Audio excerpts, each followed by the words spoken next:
The war between the four corporate dynasties, Hammond, Schols, Dustin, and Clarion, explodes in this high-stakes installment.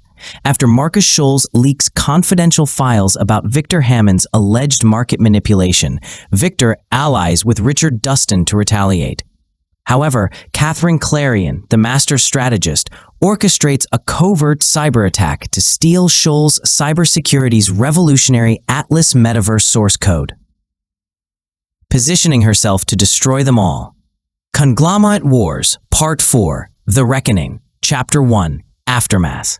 The dawn broke over Los Angeles with an indifference that felt almost cruel.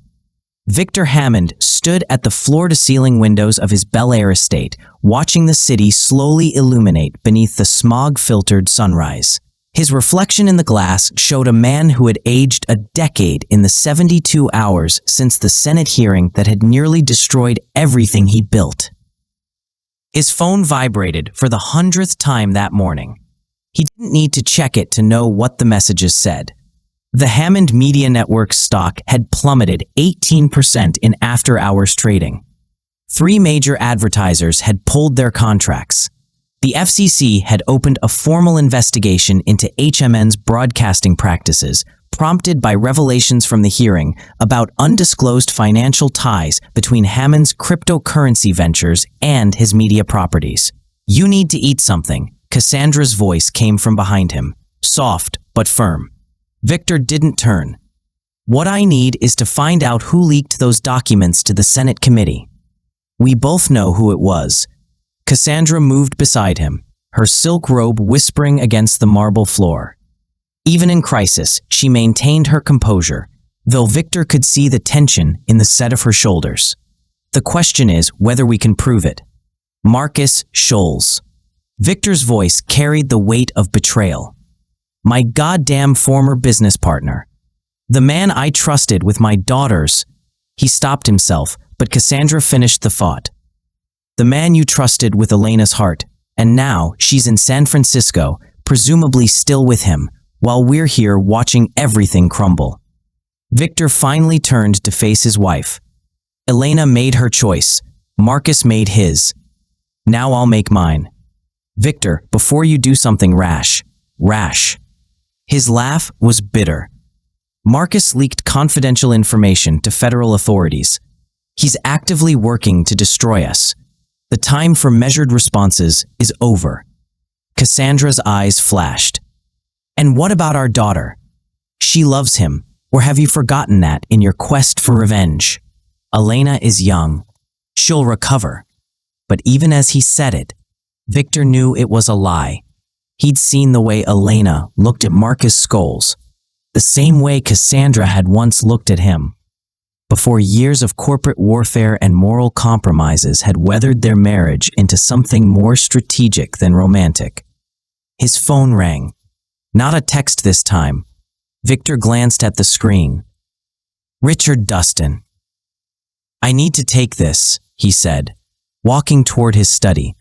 Cassandra's voice followed him. "Victor, whatever you're planning with Dustin, remember that the Dustins have their own agenda. They're not our allies. They're just temporary partners against a common enemy." Victor closed the study door without responding. He knew Cassandra was right, but right now he needed every ally he could get. "Richard," he answered, his voice carefully neutral. "Have you seen the morning trades?" Richard Dustin's Brooklyn accent was thicker than usual, a sign of stress. "Your problems are becoming my problems. Dustin Media's stock is down 6% on guilt by association. Our partnership is toxic right now. Then help me fix it. That's why I'm calling. I have information about Schols and the Clarions." Victor sat up straighter. "I'm listening." Chapter 2. San Francisco Schemes. 380 miles north, Marcus Schols sat in the conference room of Schols Cybersecurity's San Francisco headquarters, staring at his own set of plummeting numbers. But unlike Victor Hammond, Marcus wasn't watching stock prices. He was monitoring data breaches.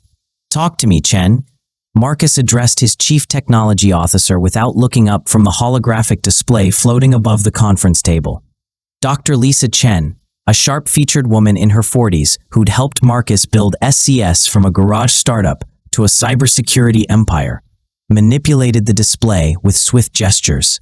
3 simultaneous attacks on our infrastructure in the past 12 hours.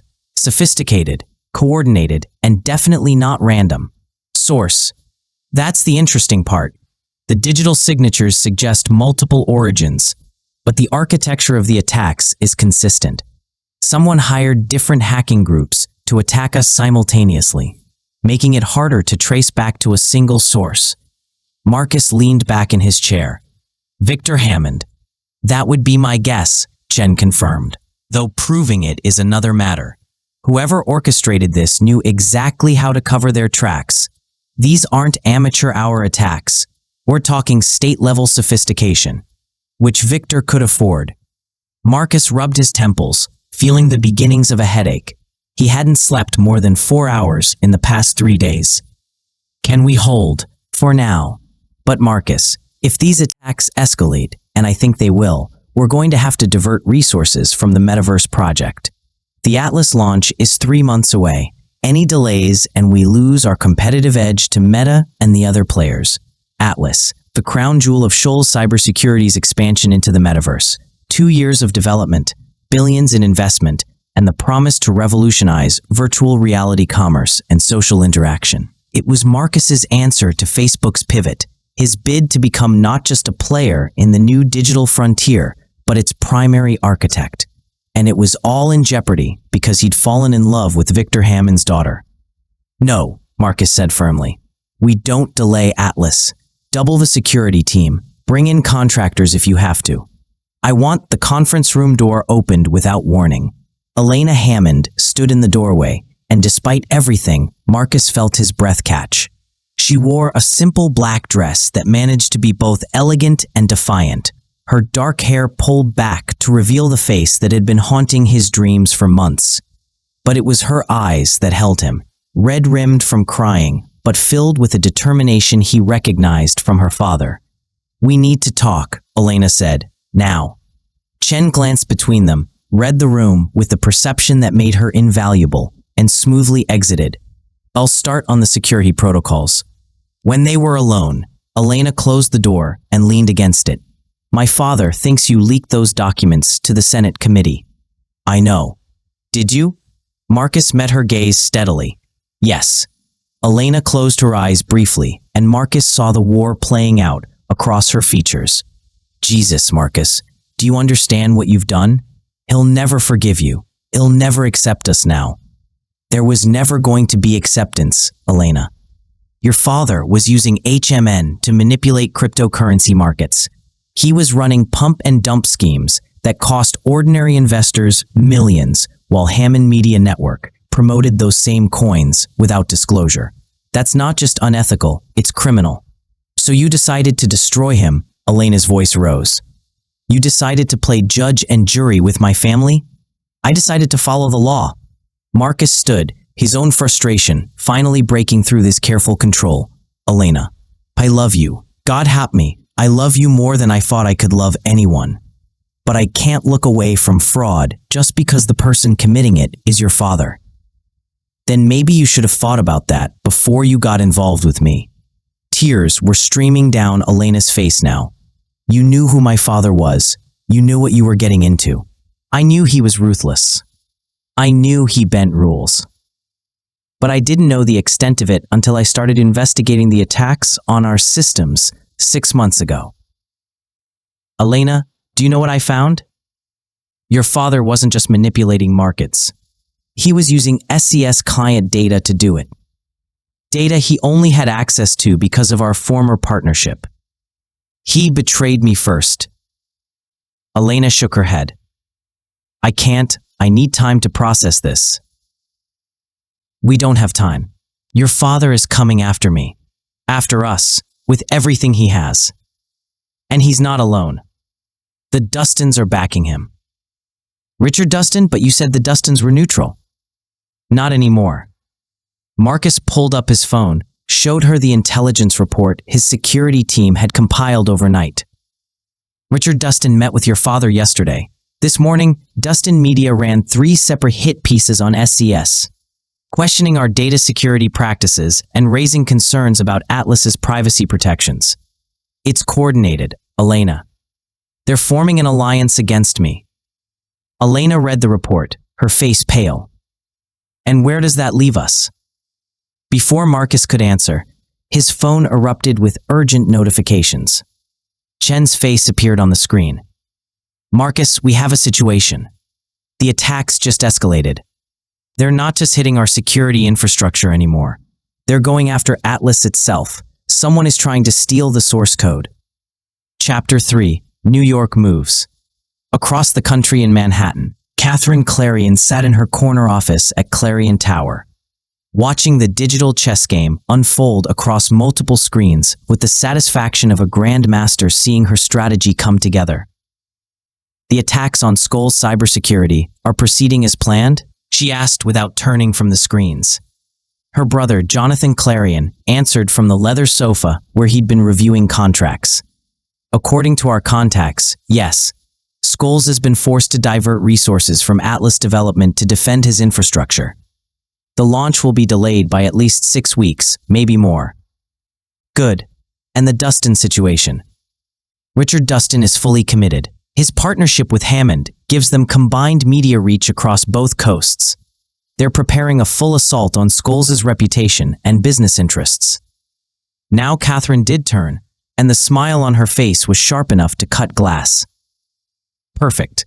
Let Hammond and Schols destroy each other while we position ourselves to acquire the pieces. Jonathan set down the contracts, his expression troubled. Catherine, are you sure this is wise? We're playing with fire here. If anyone traces the attacks back to us, they won't. We've been careful. The hacking groups we hired are 3 layers removed from Clarion Industries. The cryptocurrency we use to pay them is untraceable. And even if someone did suspect us, they'd have no proof. And Vanessa? Catherine's expression hardened at the mention of her daughter.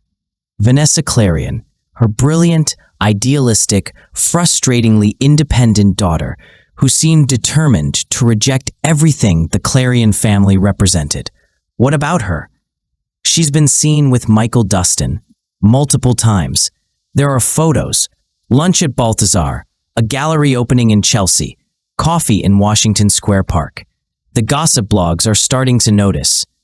Catherine felt a surge of irritation. Michael Dustin, Richard's son, the one who's supposedly reforming Dustin Shipping's labor practices and other bleeding heart nonsense.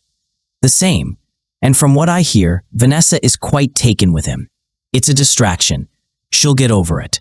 But even as Catherine said it, she felt a whisper of concern. She'd raised Vanessa to be strategic, to understand that personal relationships were tools to be leveraged for business advantage. But somewhere along the way, her daughter had developed the inconvenient habit of thinking for herself. Jonathan stood, walked to the window overlooking Central Park. What if she doesn't? What if this is serious? Then we'll use it. Catherine's voice was cold. The Dustins are currently aligned with Hammond against Schols, but alliances shift. If Vanessa's relationship with Michael Dustin gives us leverage over Richard, so much the better. Catherine, Jonathan's voice carried a warning. She's your daughter. She's a Clarion. That comes with responsibilities. Catherine turned back to her screens, ending the discussion. Now, let's talk about our cloud computing acquisition. With all the chaos in the market, it's the perfect time to move on smaller competitors. I want a list of vulnerable targets by end of day. But as Jonathan left to carry out her orders, Catherine found herself staring at one screen in particular, a newsfeed showing a photo from some charity gala.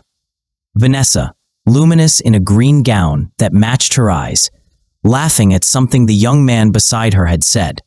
Michael Dustin, tall and earnest, looking at Vanessa like she was the only person in the room. Catherine recognized that look. She'd seen it once before, decades ago, when she'd been young and foolish enough to believe that love mattered more than power. That relationship had ended badly, had ended necessarily, because she'd chosen ambition over sentiment. She'd never regretted that choice. The Clarion Empire was proof that she'd chosen correctly. But looking at her daughter's face in that photo, seeing genuine happiness rather than strategic calculation, Catherine felt something uncomfortably close to doubt. She dismissed it and returned to her work. Sentiment was weakness. Business was survival. And in the war between the four families, only the ruthless would prevail. Chapter 4. The Dustin Dilemma. I love making these videos for you. If you liked this story, then please like, subscribe to my channel, and switch on the notifications for more entertaining stories. Please also leave a comment for any story suggestions. In Brooklyn, in an office that deliberately rejected the chrome and glass aesthetic of Manhattan power, Michael Dustin faced his own crisis of conscience. You can't be serious. He stared at his father across the cluttered desk that had once belonged to his grandfather. You're actually partnering with Victor Hammond? Richard Dustin didn't look up from the shipping manifests he was reviewing. Business is business, Michael. Hammond can be useful. Hammond is a criminal. The Senate hearing proved nothing. Allegations aren't convictions. Now Richard did look up, and his eyes were hard. You're young. You still think the world runs on principles. It doesn't. It runs on power. And right now, Hammond has power we can use. Michael felt his frustration building. To do what? Attack Marcus Schols? Why? What did Schols ever do to us? Schols Cybersecurity is a threat to our expansion into digital logistics. His Atlas platform could revolutionize supply chain management, cutting traditional shipping companies out of significant revenue streams.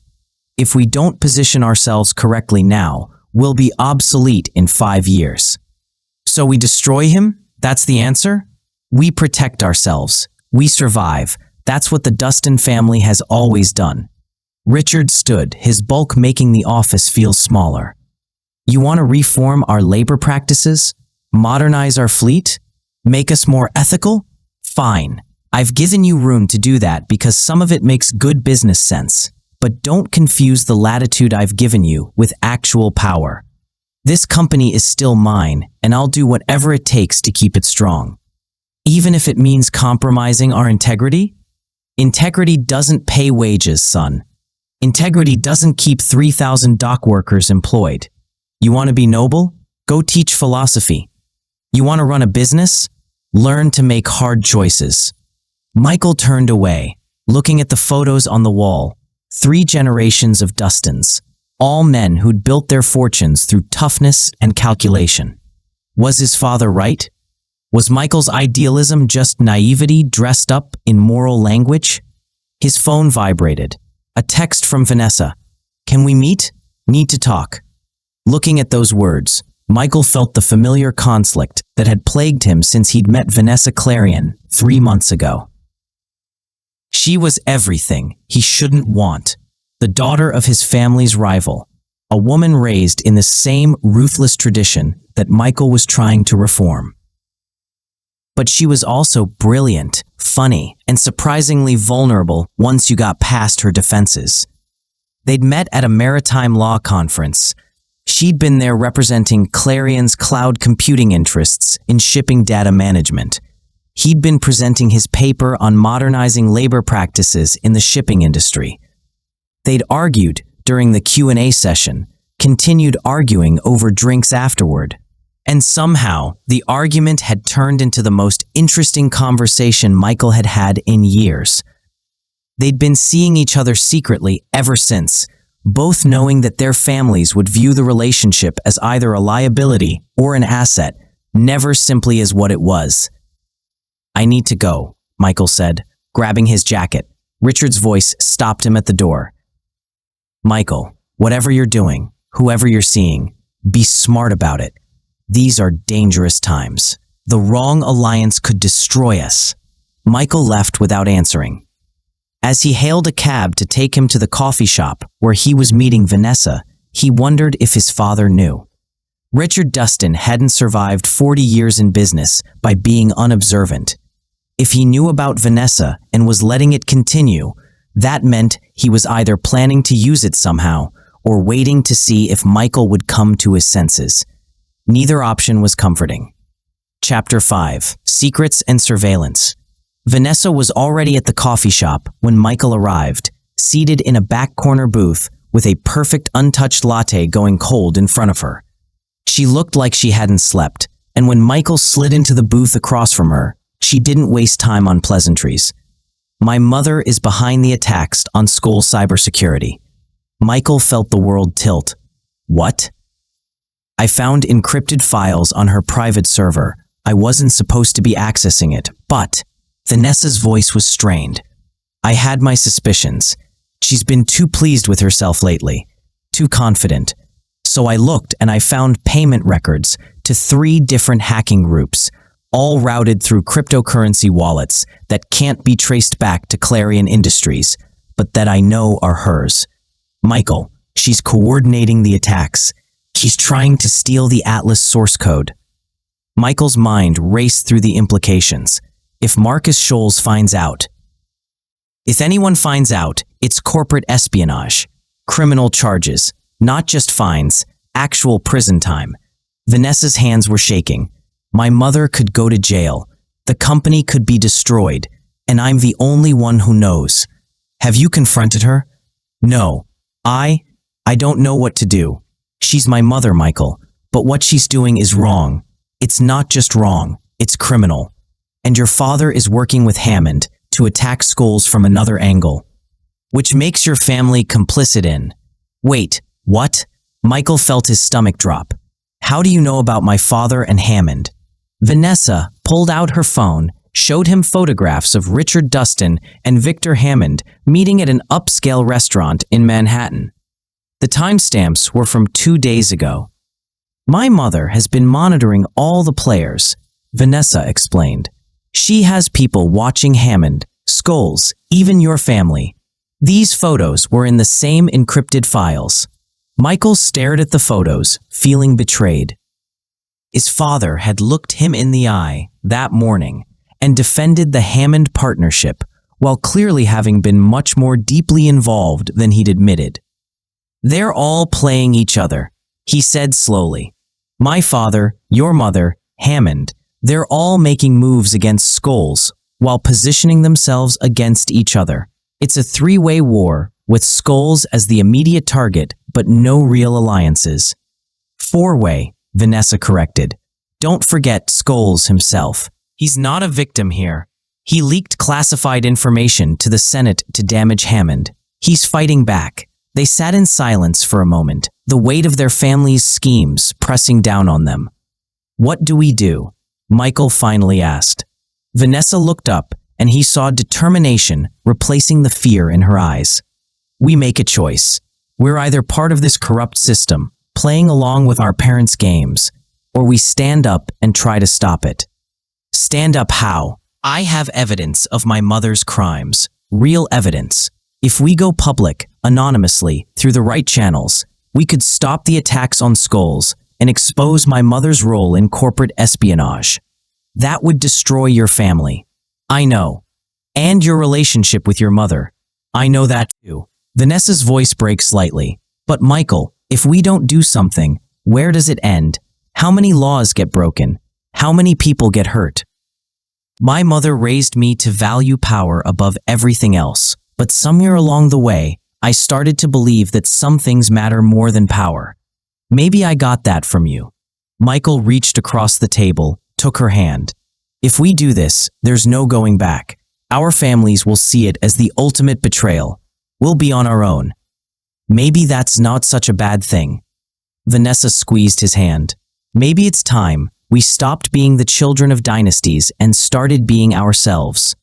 Before Michael could respond, both their phones erupted with news alerts simultaneously. Breaking: Schols Cybersecurity announces major data breach. Atlas Metaverse source code compromised. They stared at their screens in horror. "Oh God," Vanessa whispered. "We're too late. My mother succeeded." Chapter 6: Counterattack. In San Francisco, Marcus Schols stood in the SCS data center, watching his engineers work frantically to contain the damage. The Atlas source code had been exfiltrated, not all of it, but enough to set them back months and compromise their competitive advantage. How bad? He asked Chen, though he could already read the answer in her expression. Bad. They got about 40% of the core architecture, not enough to replicate Atlas themselves, but enough to understand how it works and either copy key features or develop countermeasures. Worse, if they release it publicly, we lose all first-mover advantage. Do we know who has it?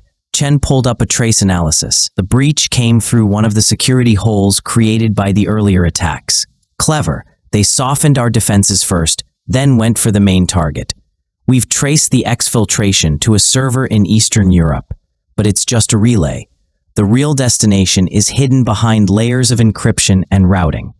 Marcus felt the cold fury that had sustained him through 2 decades of business warfare. Someone had stolen 2 years of his work, billions in investment, the future he'd been building. Best guess on who's behind it? Hammond is the obvious suspect, given the ongoing conflict. But Marcus, the sophistication of this attack, it's almost too good to be Hammond's people. This is elite-level work. Clarion, Marcus said suddenly. Catherine Clarion. She's been too quiet during all of this. No public statements, no obvious moves. That's her style. Work behind the scenes while others draw the attention. You think Clarion is playing both sides, letting Hammond and the Dustins go after you publicly, while she steals the actual prize? It fits her MO. Marcus pulled out his phone, and I think I know how to prove it. He dialed a number he hadn't used in 5 years. It rang 3 times before a familiar voice answered. Marcus Schols, I was wondering when you'd call. Hello, Thomas. Marcus kept his voice neutral. I need your help. Thomas Fairfax, former CIA cybersecurity specialist and Marcus's old mentor from his early days in Silicon Valley, chuckled softly. Must be serious if you're calling me. Last I heard, you were too respectable for my kind of work. Things change. I need you to trace a data theft. Elite-level hacking, probably state-sponsored sophistication. I need to know who ordered it, who executed it, and where the stolen data is now. That's a tall order, going to cost you. Name your price. Information. I've been following the drama between you and Hammond. Word in the intelligence community is that you've got proof of Hammond's market manipulation schemes. I want copies, not for public release, for insurance. Marcus hesitated. The files he'd leaked to the Senate committee were just a portion of what he'd accumulated on Victor Hammond. The rest, the truly damning evidence, he'd kept as leverage, knowing that public release would hurt Elena as much as it hurt her father. Done. But Thomas, I need this fast. Every hour that code is out there costs me millions in competitive advantage. Give me 48 hours. And Marcus, be careful. If Clarion is involved, this is bigger than your corporate war with Hammond. The Clarions don't do anything small. After hanging up, Marcus found Elena waiting in his office. She'd been there through the crisis, watching from the sidelines, but not interfering. And Marcus was grateful for her presence, even as he dreaded the conversation they needed to have. It was the Clarions, he said, without preamble. At least, I think it was. I've got someone checking. Elena nodded slowly. That makes sense. Catherine Clarion doesn't take sides. She manufactures conflicts and profits from them. Classic divide and conquer strategy. Elena, I need to ask you something, and I need complete honesty. Always. Did your father know about the Clarion involvement? Is he working with Catherine, or is he as much a target as I am? Elena considered the question carefully. My father is many things, but he's not stupid. If the Clarions are playing both sides, he'd eventually figure it out. Whether he knows now or suspects, I honestly don't know. We haven't exactly been in communication since the Senate hearing. You need to call him. Elena looked shocked. What? Call your father. Tell him about the Clarions, because if I'm right, Hammond and Dustin are being played just as much as I am. Catherine Clarion is using this conflict to weaken all of us while she positions herself to dominate the market. We're fighting each other while the real threat grows stronger. You want to ally with my father? After everything that's happened? I want to survive, and right now, your father has media reach and political connections I don't have. If we can prove Clarion's involvement, we can shift the entire dynamic of this war. Elena pulled out her phone, then hesitated. If I do this, if I call him, he'll see it as weakness. He'll think he can use it to split us apart. Then we have to be strong enough not to let him. Marcus moved closer, took both her hands. Elena, I love you. That hasn't changed, won't change, regardless of what happens with our families. But we can't keep fighting a war on all fronts. We need to choose our battles. Elena looked at him for a long moment, then nodded. Okay, I'll call him. But Marcus. My father doesn't do alliances. He does hostile takeovers and subordination. Be prepared for him to twist this somehow. As Elena stepped away to make the call, Marcus returned to the screens, showing the breach analysis. Somewhere out there, Catherine Clarion had his life's work. She had the key to the next evolution of the internet, the blueprint for the metaverse future. But she'd made one mistake. She'd underestimated him. Marcus hadn't built SCS from nothing by being naive. He'd survived the dot-com crash, the rise of the tech giants, the shift to cloud computing and AI. He'd survived because he was always 3 moves ahead. And this time, he had a countermove Catherine Clarion wouldn't see coming. Chapter 7, Family Fractures. Victor Hammond received Elena's call during a strategy meeting with Richard Dustin and his legal team. He nearly didn't answer, then saw his daughter's name and felt a complicated mix of emotions that he quickly suppressed. Elena, Dad, I need to talk to you. It's important. If this is about Schols, it's about the Clarions. Dad, you're being played. That got his attention. Victor excused himself from the meeting, ignoring Richard's questioning look, and stepped into a private office. Explain. Elena laid out everything, the attacks on SCS, the stolen source code, and her and Michael Dustin's suspicion that Catherine Clarion was orchestrating the entire conflict to weaken all parties. Michael Dustin, Victor repeated, Richard's son. Are you telling me you and Schols have intelligence sources inside the Dustin family? It's not like that. Michael and Vanessa Clarion have been seeing each other. Vanessa found evidence of her mother's involvement on Clarion's private servers. Victor's strategic mind immediately began processing this information. Vanessa Clarion is feeding information to Michael Dustin, who's passing it to you and Schols, and you're calling me with it. That's quite a chain of trust spanning 4 rival families. Or it's 4 people who are tired of their parents' endless corporate wars and are trying to prevent them from destroying each other and themselves. Elena's voice carried an edge.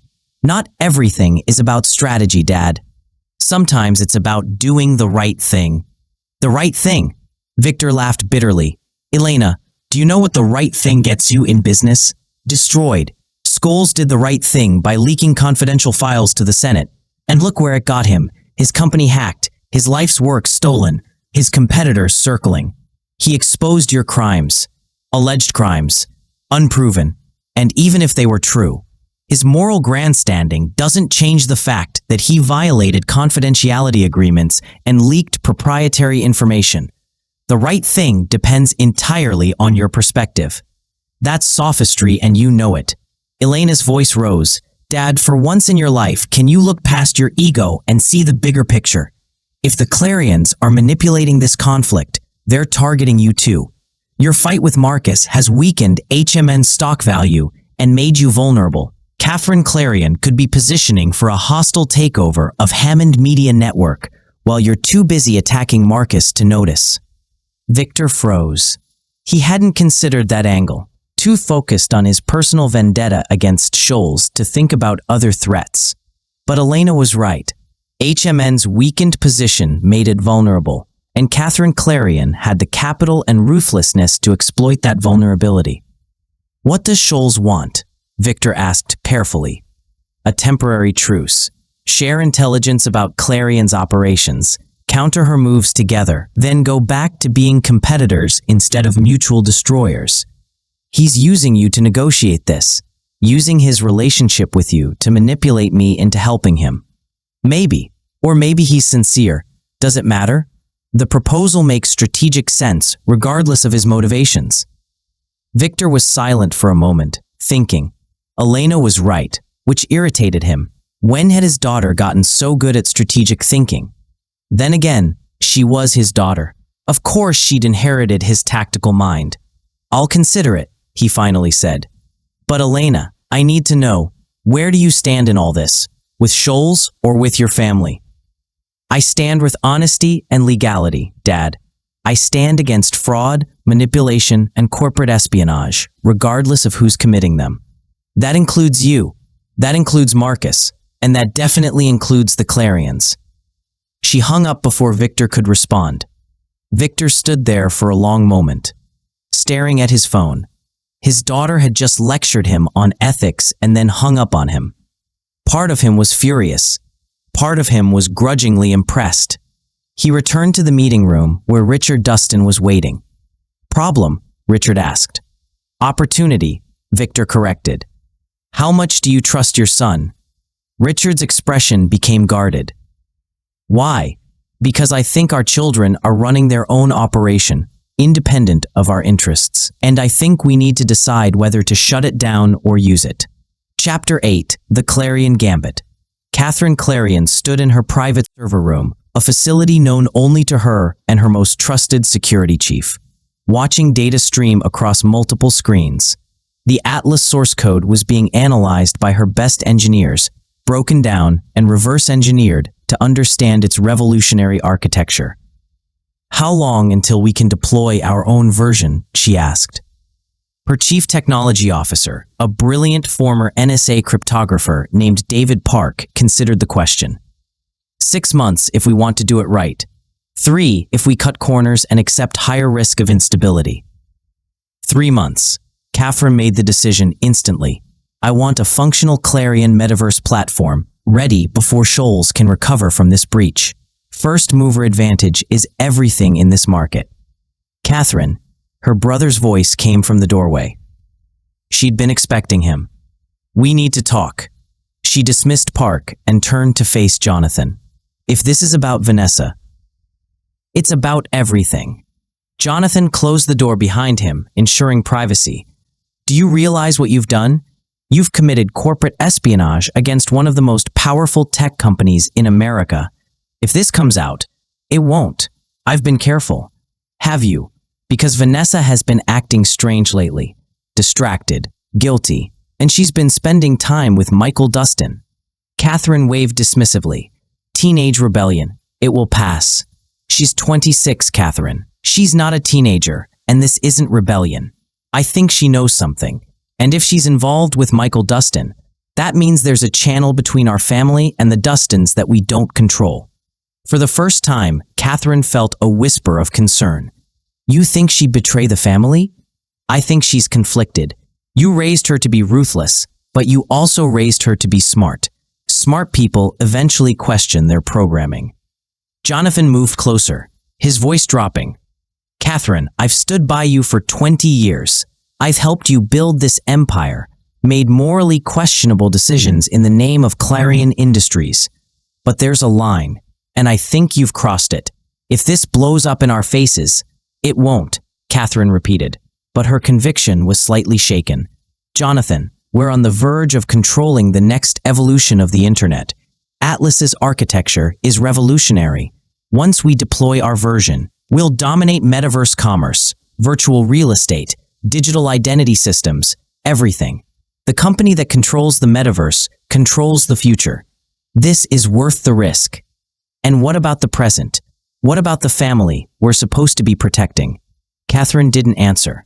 She turned back to the screens, watching the stolen data flow past, each line of code representing billions in future revenue. Behind her, Jonathan sighed. I hope you know what you're doing. After he left, Catherine allowed herself a moment of doubt.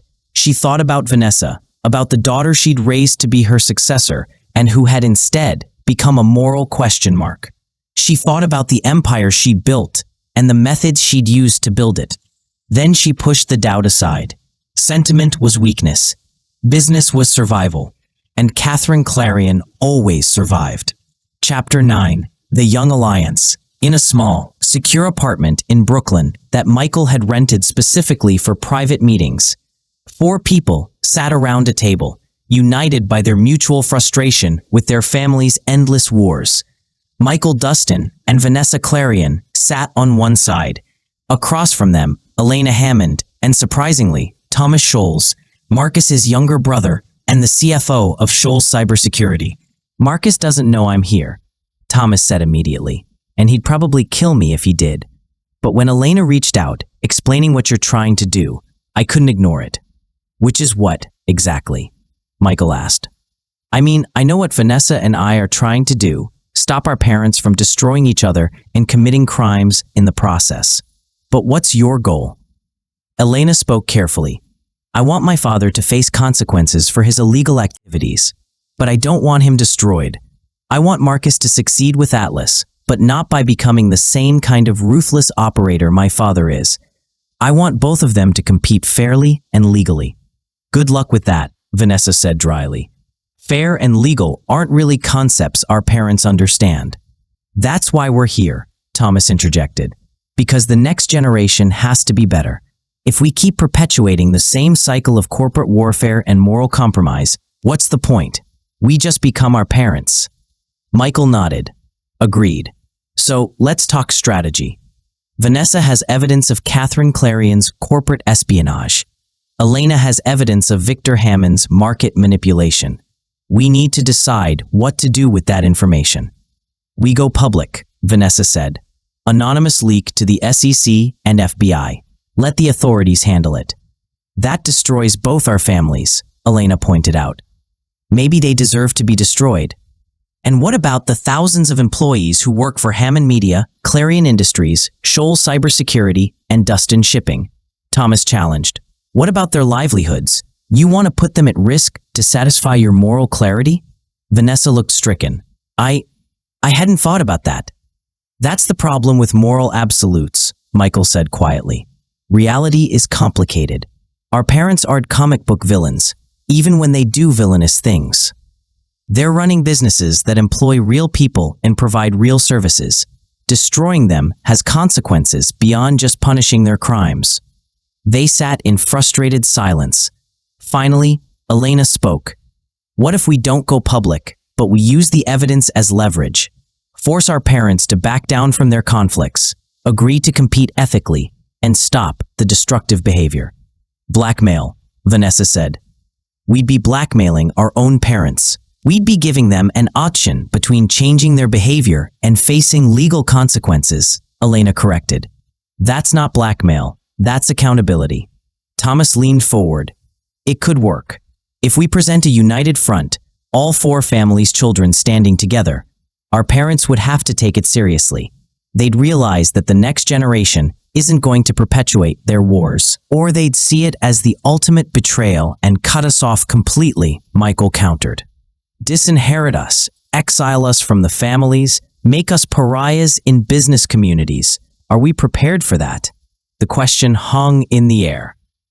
Each of them considered what they were risking, not just money and inheritance, but family relationships, business connections, the entire social and economic structure their lives had been built on.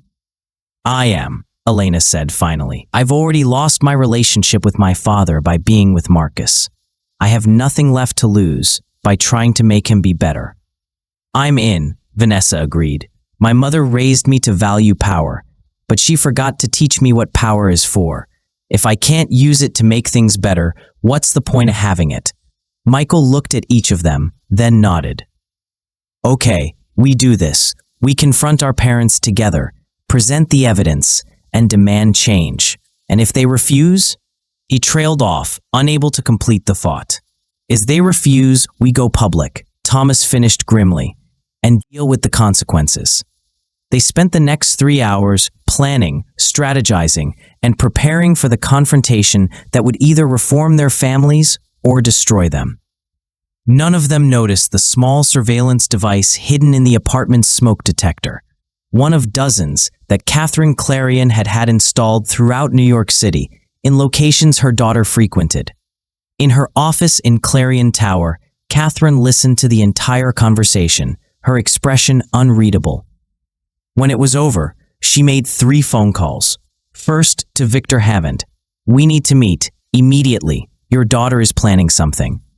Second, to Richard Dustin. "Your son is involved in a conspiracy against all our families. We need to coordinate a response." Third, to her head of security. "Compile everything we have on Marcus Schols, Thomas Schols, Elena Hammond, and Michael Dustin. I want leverage on all of them within 24 hours. Catherine Clarion hadn't built an empire by being outmaneuvered by her own daughter. If the next generation wanted war, she'd give them one they couldn't win. Chapter 10. Convergence. The meeting was set for neutral ground, a private room in a Manhattan restaurant expensive enough to ensure privacy and public enough to prevent violence. All 4 family heads would attend. Victor Hammond flying in from Los Angeles. Marcus Schols driving down from San Francisco. Richard Dustin coming from Brooklyn, and Catherine Clarion walking over from her office. They arrived separately, each flanked by lawyers and security, each suspicious of the others. Intentions. The tension in the room was thick enough to cut. Victor Hammond spoke first. "Why are we here, Catherine? Your message said this was urgent." Catherine smiled, and it wasn't pleasant. "Because our children have decided to play revolution. They've gathered evidence against all of us. Corporate espionage, market manipulation, fraud. And they're planning to use it as leverage to force us to change our business practices. Or, if we refuse, to go public and destroy us all." The room erupted. "That's impossible," Richard Dustin said. "Michael wouldn't." "Your Michael has been sleeping with my Vanessa, who found the evidence on my private servers. Elena Hammond has been feeding them information about Victor's activities. And Thomas Schols has been providing financial analysis of all our vulnerabilities." Catherine played an audio recording, the conversation from the Brooklyn apartment. They listened in stunned silence to their children planning their rebellion. Marcus Schols was the first to speak when it ended. "Good for them." Everyone turned to stare at him. "I'm serious," Marcus continued. "They're right. We have been acting like corporate warlords, breaking laws, destroying competitors, treating business like total war. Maybe it's time someone held us accountable." "You're only saying that because you're losing," Victor snarled. "Your company is bleeding value. Your Atlas project is compromised, and now you want to hide behind moral high ground?" "My Atlas project is compromised because Catherine stole the source code." Marcus shot back. "And you're involved with the Dustins in trying to destroy my reputation and business." "Yes, I leaked your documents to the Senate, Victor, but that was after you stole SCS client data to manipulate cryptocurrency markets. We're all guilty here." "Speak for yourself," Richard Dustin interjected. "Dustin Shipping runs clean operations. You're using shell companies in the Cayman Islands to avoid maritime labor laws," Catherine interrupted. "Don't pretend you're innocent, Richard. None of us are." Silence fell as the truth of that statement settled over them. Finally, Victor spoke. "So what do you propose? We let our children blackmail us into compliance? We accept their ultimatum?" "I propose we call their bluff," Catherine said. "They won't actually go public. It would destroy their own futures as much as ours. They're young, idealistic, and naive. We remind them that there are consequences for rebellion." "Or," Marcus said slowly, "we consider that maybe they're right. Maybe the way we've been operating isn't sustainable. Maybe it's time for a different approach." "Such as," Catherine's voice dripped with skepticism. "Actual competition instead of warfare, legal business practices instead of gray market schemes, innovation instead of theft and sabotage." Marcus looked at each of them. "We're not enemies by necessity. We're enemies by choice. We could choose differently." Victor laughed bitterly. "That's easy for you to say, Schols. You've got the moral high ground now, because you're losing. When you were on top, you played the same games we all did." "You're right," Marcus acknowledged. "I did. And I was wrong. The question is whether we're capable of learning from our mistakes or whether we're doomed to repeat them until we destroy ourselves. Richard Dustin looked thoughtful. What are you suggesting? Some kind of detente? I'm suggesting we actually listen to our children's proposal, compete fairly, stop the industrial espionage, the market manipulation, the corporate warfare. Focus on building better products and services instead of destroying each other. That's a nice fantasy, Catherine said coldly. But business doesn't work that way. Someone always defects. Someone always cheats. The first one of us to play nice gets destroyed by the others. Not if we all commit to it. Not if we have accountability. And who provides that accountability? Our children? Catherine shook her head. They don't have the power or the knowledge to enforce anything. Then maybe we enforce it ourselves. Marcus pulled out a document he'd had his lawyers prepare. I'm proposing a formal agreement. All 4 families commit to ethical business practices, monitored by an independent board. Any violations get reported to regulatory authorities by the other families. Mutually assured destruction, but legal version. Victor took the document, scanned it, then passed it to Richard and Catherine. You're serious about this? Completely, because the alternative is that we keep fighting until we're all weakened enough for some bigger player to come in and destroy us all. Or until our children actually do go public with their evidence and we face criminal charges.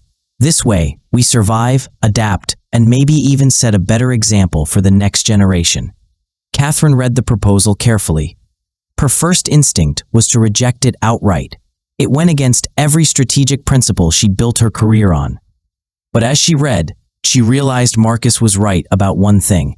The current trajectory was unsustainable. If Vanessa actually had evidence of the Atlas theft and was willing to go public, Catherine could face real prison time, and if the other families had similar evidence against each other, this would require real enforcement, she said slowly. Real penalties for violations. Agreed. That's what makes it work. We're not trusting each other's good nature. We're creating a system where cheating has consequences severe enough to deter it. Richard Dustin looked at Victor. What do you think? Victor Hammond stared at the document, thinking about Elena's disappointed face, about his compromised legacy, about the empire he built and the methods he'd used to build it. He thought about the possibility of ending his career in a courtroom or a prison cell. I think, he said slowly, that I'm tired.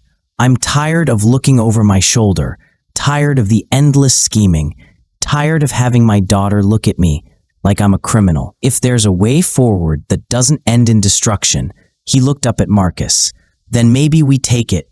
Catherine was the last holdout, and everyone waited for her decision. Finally, she nodded. I want modifications, clearer definitions of violations, dispute resolution procedures, exit clauses. But, in principle, I agree. We try this. Marcus exhaled, not realizing he'd been holding his breath. Okay, then let's get our lawyers to work on the details. One more thing. Richard said, what do we tell our children? The 4 of them looked at each other, united for the first time in years by a common uncertainty. The truth, Victor said, that they were right, and that we're trying to be better. Epilogue, new beginnings. 2 weeks later, the announcement shocked the business world. Hammond Media Network, Schols Cybersecurity, Dustin Shipping, and Clarion Industries had entered into a comprehensive ethical business practices agreement. To be monitored by an independent board, including former regulators and ethics experts. The stock markets reacted with initial confusion, then optimism.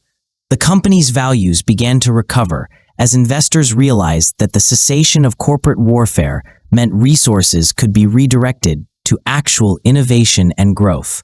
In San Francisco, Marcus and Elena stood in the Atlas Development Lab, watching engineers test the rebuilt platform.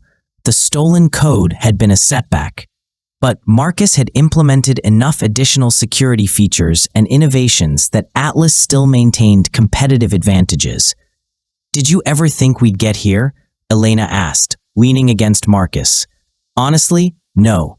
I expected your father to reject the proposal and for all of us to destroy each other. Marcus kissed the top of her head. I'm glad to be wrong. Don't get too comfortable. The agreement is just paper. The real test is whether anyone actually follows it. True. But it's a start. And Elena, he turned her to face him. Whatever happens with our families, whatever comes next in the business wars, we're in this together. You know that, right? I do. Though I should warn you, my father already asked me to join Hammond Media Network's board. I think he's trying to rebuild our relationship. Are you going to accept? Maybe. If I can help guide HMN in a better direction, isn't that worthwhile? Elena smiled slightly. Someone needs to keep him honest. In New York, Michael and Vanessa walked through Central Park, their relationship finally public after weeks of secrecy. My mother still barely speaks to me, Vanessa said. She sees my involvement in exposing her as the ultimate betrayal. My father too, though I think he's actually a little proud, even if he won't admit it. Michael squeezed her hand. Was it worth it? Everything we risked? Vanessa considered the question seriously. Ask me in a year. If the agreement holds, if our parents actually change their behavior, then yes. If this was just a tactical retreat and they go back to corporate warfare the moment the pressure is off, then maybe we just delayed the inevitable. Ever the optimist. I'm a Clarion. We're realists, not optimists. You're also someone who risks everything to do what's right. That's not pure realism. Vanessa smiled despite herself. Maybe you're a bad influence. In Brooklyn, Richard Dustin sat in his office, reviewing the quarterly reports, when Michael entered. Dad, you wanted to see me. Richard looked up at his son, his idealistic, stubborn, infuriatingly principled son, and felt something unexpected. Pride. I wanted to tell you that you were right, about the labor practices, about the ethical standards, about, he gestured vaguely, all of it. You were right and I was wrong. Michael stared in shock. Richard Dustin did not admit mistakes. The agreement we signed with the other families, it's going to require real changes to how Dustin Shipping operates, and I want you to lead that transformation. Officially. Richard pulled out a document. I'm making you COO. You'll have authority to implement the reforms you've been pushing for. Dad, are you serious? Completely. It's time for the next generation to step up. And Michael, about Vanessa Clarion, I may not love the idea of you with a Clarion, but if she's half as determined as you are, you two might actually change things. In Los Angeles, Victor Hammond found himself doing something he hadn't done in years, attending a family dinner without ulterior business motives.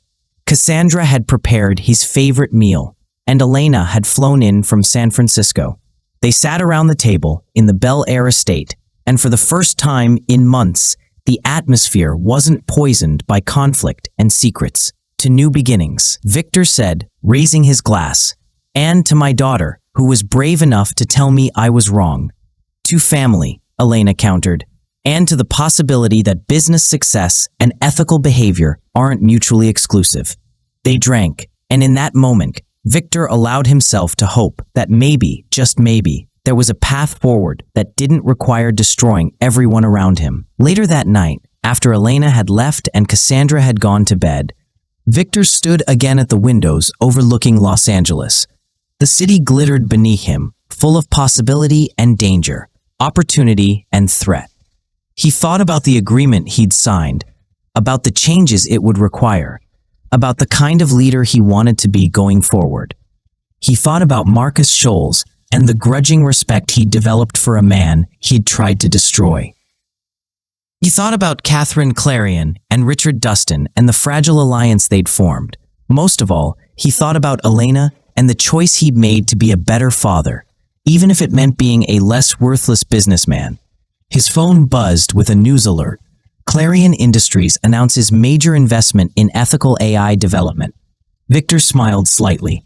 Catherine was already positioning herself to profit from the new ethical framework. Of course she was. They were all still competitors, still fighting for market share and dominance. But now, at least they were fighting fair. Or as fair as titans of industry ever fought. The war wasn't over. It had just entered a new phase. And Victor Hammond, Elena Hammond, Marcus Schols, Catherine Clarion, Michael Dustin, Vanessa Clarion, and all the others would continue to compete, scheme, and struggle for supremacy. But this time, there were rules. This time, there were boundaries. This time, there was hope that the next generation might inherit something better than endless conflict. Victor raised his glass to the city below, to the future, to the possibility of redemption, to new beginnings, he whispered to the empty room. And meant it. End of part 4. I love making these videos for you. If you liked this story, then please like, subscribe to my channel, and switch on the notifications for more entertaining stories. Please also leave a comment for any story suggestions.